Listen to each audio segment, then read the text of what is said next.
nambah-nambahin. Ya Nih. betul, kan ada penjelasannya di ayat Al-Quran. Masalahnya begini Pak Kalam, di dalam Al-Quran ini info terbarunya, di dalam hadis ini info terbaru. Nih Pak Kalam ya, ini lebih baru daripada Al-Quran Pak Kalam. Nih sebentar ya, nih saya tunjukkan. Ini banyak orang muslim tidak tahu ini info terbaru, nih update-nya. Oh Anda, nih lihat ya.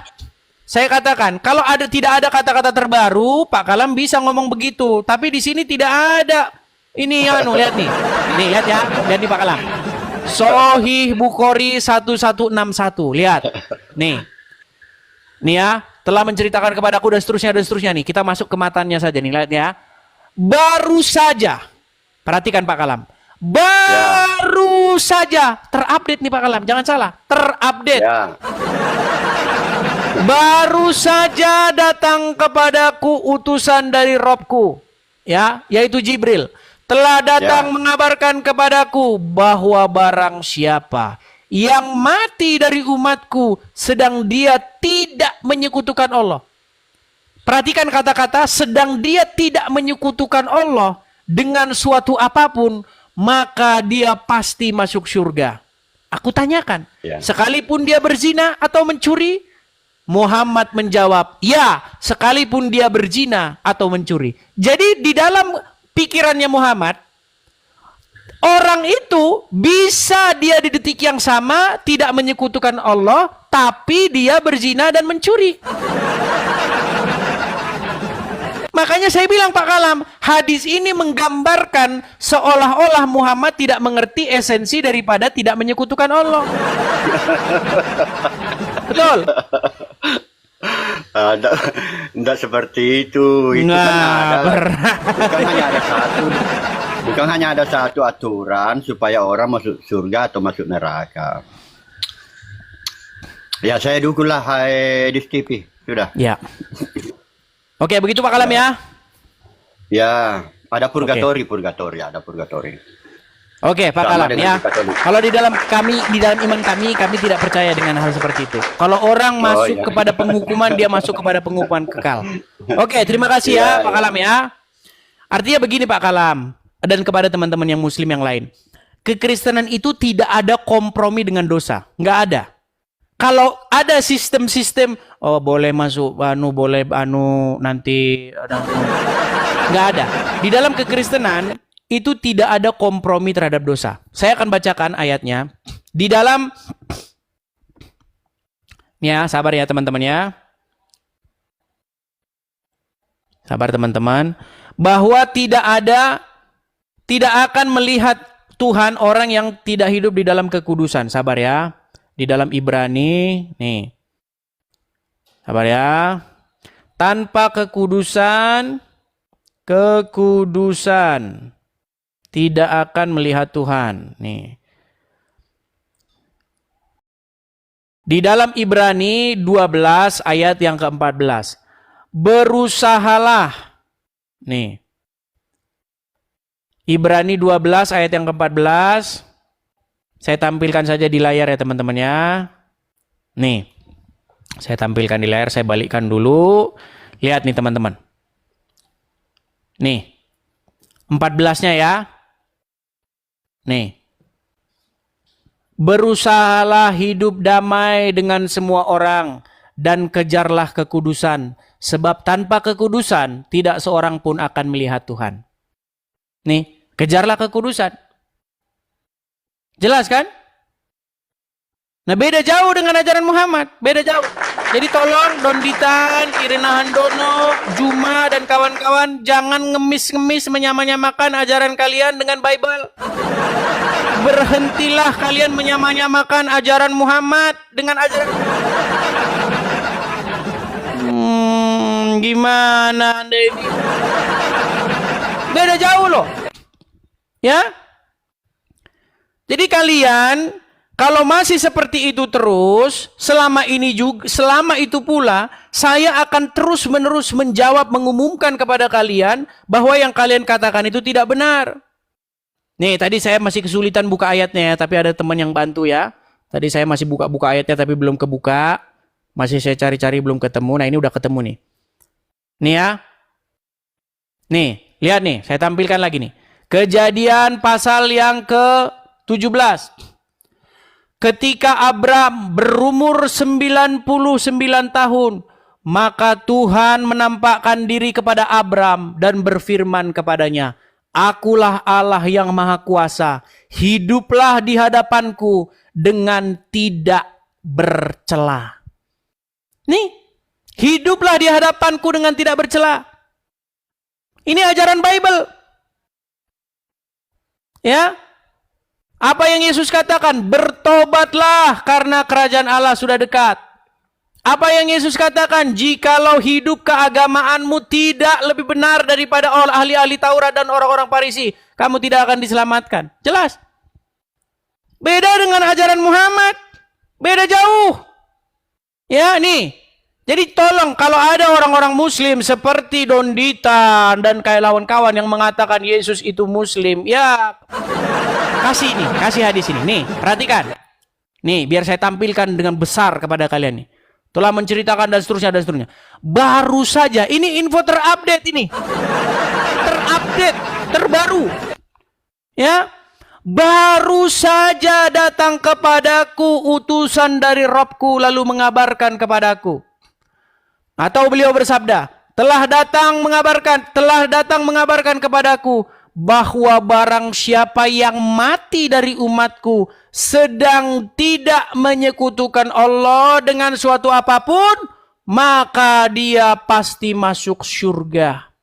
Aku tanyakan, sekalipun dia berzina atau mencuri? Beliau menjawab, ya, sekalipun dia berzina, sekalipun dia mencuri. Jadi, kalau Anda berzina, kalau Anda mencuri, tetap saja Anda masuk surga asal Anda tidak menyekutukan Allah. Nah, masalahnya apa makna tidak menyekutukan Allah? Bukankah kalau orang itu tidak menyekutukan Allah, pastilah dia akan mengikuti Allah? Nah, ini pertanyaan besar. Silakan. Nah, jangan nanti gara-gara ini, saudara-saudara, ya, nanti Anda, lanjut korupsi, yang penting tidak menyekutukan Allah. Nggak apa-apa, yang penting berangkat ke Arab. Katanya kalau pergi naik haji, nanti dosanya akan hilang seperti bayi baru lahir. Silakan ya kepada teman-teman muslim. Yuk, naik kemari kita diskusi dengan baik.